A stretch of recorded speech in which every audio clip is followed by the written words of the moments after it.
নমস্কার, আরও একটা রেসিপি আপনাদের জন্য। আমার এই রান্নাঘরে আপনাদের সবাইকে ওয়েলকাম।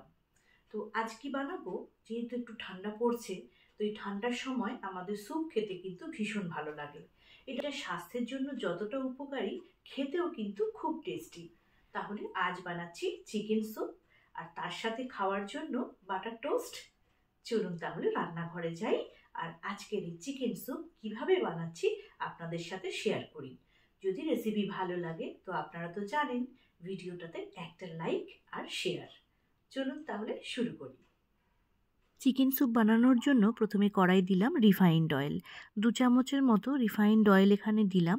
তেল গরম হয়ে গেলে তার মধ্যে প্রথমে দিয়ে দেব 4টে তেজপাতা আর কয়েকটা গোটা গোলমরিচ। এ দুটোকে হালকা করে একটু ভেজে নেব, খুব সুন্দর একটা ফ্লেভার চলে আসবে। এই অবস্থায় এখানে আমি দিয়ে দিচ্ছি চিকেনের টুকরো। উইথ বোন চিকেন টুকরো আমি এখানে 8-10 পিস ছোট ছোট ইউজ করেছি। তো চিকেনগুলোকে হালকা করে একটুখানি ভেজে নিচ্ছি। ভেজে নেওয়ার পর এর মধ্যে আমি বেশ অনেকটা পরিমাণ জল দিয়ে দেব চিকেনটা সেদ্ধ হওয়ার জন্য। আর চিকেনের স্টকটাও আমাদের এখানে দরকার, তার জলের পরিমাণটা একটু বেশি করেই দিতে হবে। ঢাকা দিয়ে এটাকে মিডিয়াম ফ্লেমে 15 মিনিট রেখে দেব, তাহলেই চিকেনটা সেদ্ধ হয়ে যাবে। 15 মিনিট পর ঢাকা খুলে আপনাদেরকে দেখাচ্ছি। দেখুন চিকেনগুলো সেদ্ধ হয়ে গেছে, তাই স্টক থেকে চিকেনগুলোকে তুলে নিচ্ছি। এই চিকেন স্টকটা কিন্তু আমরা ফেলবো না, কারণ চিকেন স্যুপে এই যে স্টকটা তৈরি হয়েছে এর মধ্যেই কিন্তু ভেজিটেবলসগুলো সেদ্ধ করতে হবে।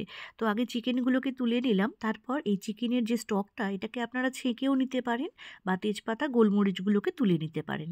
এর মধ্যে আমি এবারে গাজর, বিনস আর সুইট কর্ন নিয়েছি। তো এগুলোকে একদম ছোট ছোট করে কেটেছি যাতে তাড়াতাড়ি সেদ্ধ হয়ে যায়।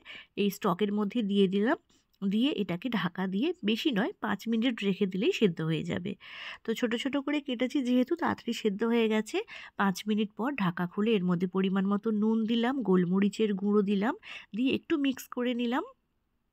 তারপর যে চিকেনগুলোকে সেদ্ধ করেছিলাম সেগুলো হাড় থেকে ছাড়িয়ে ছোট ছোট করে কেটে এর মধ্যে দিয়ে দিলাম। কর্নফ্লাওয়ার গোলা জল দিয়েছি একটু। এরপর এর মধ্যে একটা কাঁচা ডিম দিয়ে দেব। কর্নফ্লাওয়ারের জলটা দিলে কিন্তু এই যে স্যুপটা একটু ঘন হয়, তো সেই জন্য বেশি নয় 1 চামচের মতো কর্নফ্লাওয়ার জলে গুলে দিতে হবে। তো ডিমটা দেওয়ার পর কন্টিনিউ এরম নাড়তে থাকলে এত সুন্দর কিন্তু স্যুপটা তৈরি হয়ে যাবে। ডিমটাও পুরো কিন্তু এর মধ্যে বয়েল হয়ে যাবে। স্যুপ অনেকটাই তৈরি হয়ে এসেছে, আর একটু পরে আমি 1/2 চামচের মতো সয়া সস দিয়ে দিলাম এর কালারটাকে ঠিকঠাক রাখার জন্য। এটাকে না দিলেও হবে, চিলি ফ্লেক্স দিয়েছি, এটাও অপশনাল। ধনেপাতা কুচি বেশ কিছুটা পরিমাণে দিয়ে দিলাম, দিয়ে সব কিছু ভালো করে মিক্স করে নিয়ে এটাকে ঢাকা দিয়ে 10 মিনিট রেখে দেব। তবেই কিন্তু আসল যে ফ্লেভারটা চিকেন স্যুপের সেটা রেডি হয়ে যাবে। তো একটা বোল নিয়েছি, তার মধ্যে পুরো স্যুপটা দিয়ে দিচ্ছি। ঠান্ডার সময় এরকম গরম গরম স্যুপ খেতে কিন্তু ভীষণ ভালো লাগে, আর আমাদের স্বাস্থ্যের জন্য এটা কতটা উপকারী সেটা আপনারা আশা করি সবাই জানেন। তাহলে রেসিপি যদি ভালো লাগে অবশ্যই একটা লাইক করবেন আর শেয়ার করবেন প্রচুর পরিমাণে, যাতে সবার কাছে এই ভিডিওটা পৌঁছে যায়। আজ এই পর্যন্ত, ওকে বাই।